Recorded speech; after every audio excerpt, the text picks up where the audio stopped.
Salut à toi et bienvenue dans cette nouvelle vidéo. Alors oui, je t'ai pas montré le retour en camping-car car lorsqu'on a été le chercher, premièrement c'était tard, il faisait nuit, donc je n'ai pas sorti les caméras. Et puis j'attends la résolution d'un problème qui a été soulevé lors de la récupération du camping-car.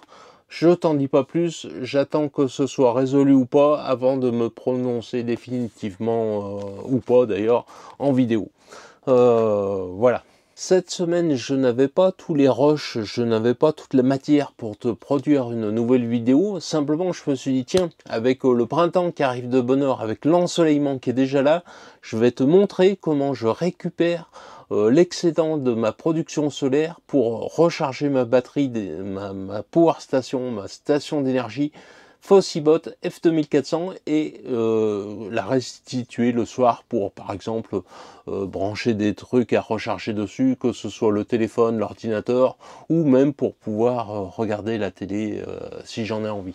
Alors tu sais, à la maison on a deux panneaux solaires sur le toit du garage de 400 watts, ça fait 400 plus 400, 800 watts, plus deux panneaux solaires de 150 watts sur le toit de la terrasse, 300 watts.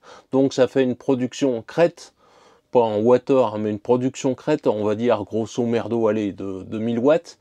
Et alors l'été, avec la pompe à chaleur qui est utilisée comme climatisation, l'été je consomme tout ce que je produis en solaire.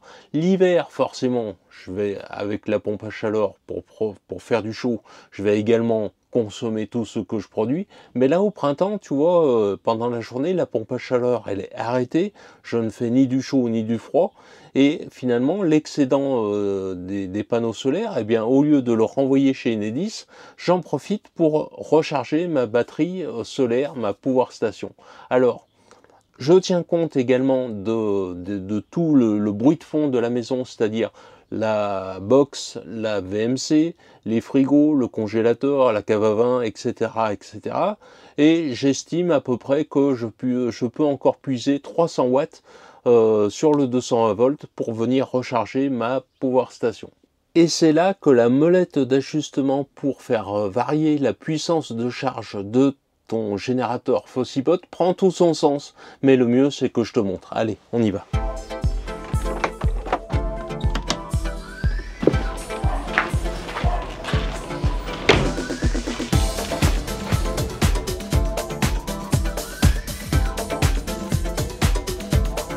À présent, je vais te montrer à quoi peut bien servir la molette d'ajustement pour la recharge en 220 volts de ta Fossibot F2400.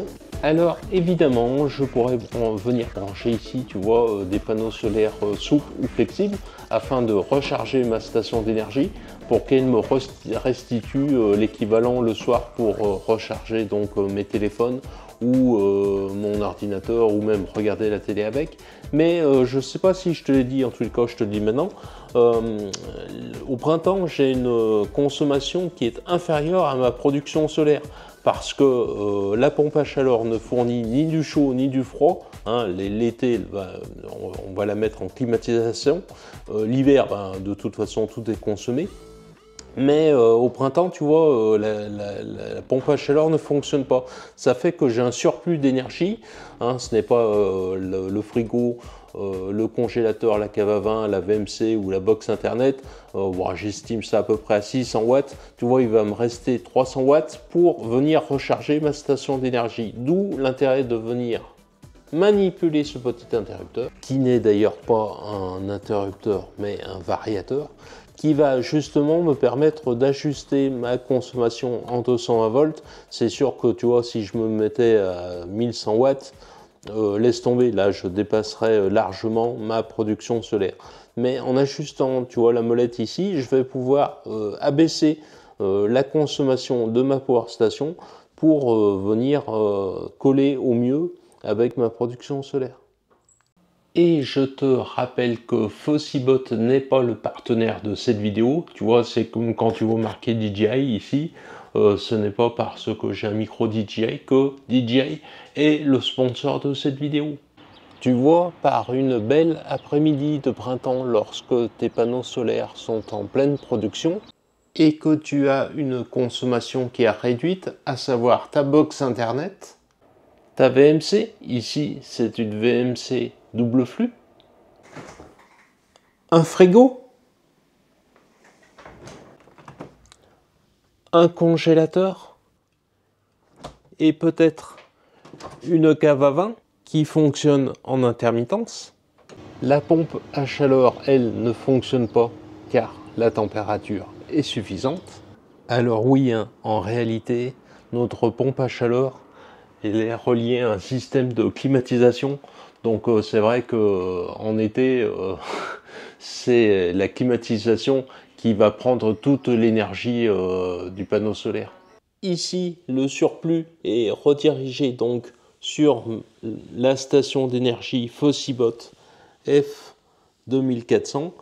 Il me suffit donc d'ajuster le potentiomètre à 300 watts pour que la station d'énergie ne consomme que 300 watts en 220 volts pour ne pas dépasser le surplus des panneaux solaires.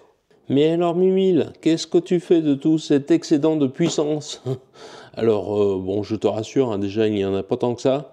Et si tu crois que je vais devenir plus riche que toi ou le prochain Elon Musk, je pense que ça risque pas d'arriver tout de suite.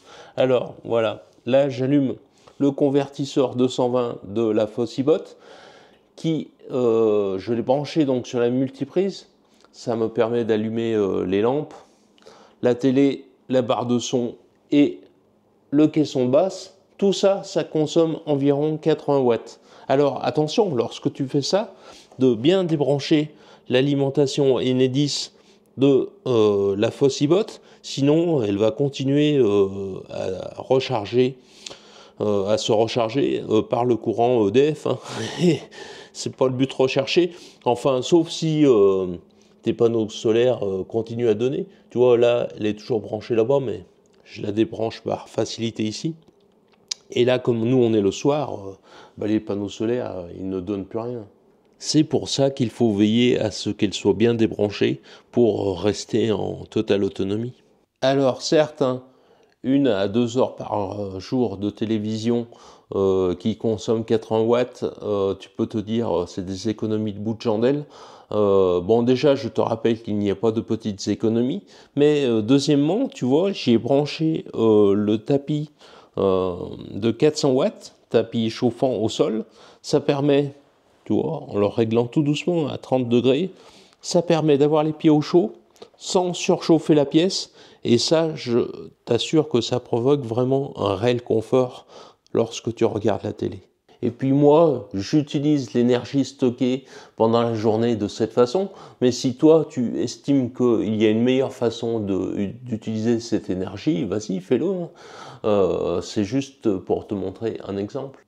Et à tous ceux qui pourraient penser que je n'ai pas besoin de réaliser de telles économies parce que j'ai un écran plat, une barre de son, un caisson de base et le camping-car garé dans la cour, je pourrais leur répondre que justement c'est grâce à toutes ces petites économies que tu peux t'acheter du matériel supplémentaire, mais la vraie raison c'est que je suis comme tous les Français maintenant, hein, avec l'inflation et d'autant plus avec ma situation de handicap. Je vis désormais sur mes acquis, hein. Ça veut dire que la télé que tu vois ici, c'est certainement la dernière. Le camping-car qui est garé dans la cour, c'est également certainement le dernier. Peut-être que je pars d'un peu plus haut car ma situation précédente le permettait, mais ne t'inquiète pas, hein, j'arrive. Voilà, cette vidéo est maintenant terminée, j'espère qu'elle t'aura inspiré. Lui, il est content, hein, car avec toutes les économies réalisées, on va pouvoir lui acheter des bonnes croquettes et du bon pâté. Moi, je te dis à tout bientôt dans une prochaine vidéo. Le gars, tu peux me dire ce que tu veux comme pâté, maintenant que l'on a fait plein d'économies avec la station d'énergie? Ah, du gourmet 4 étoiles? Ok, d'accord.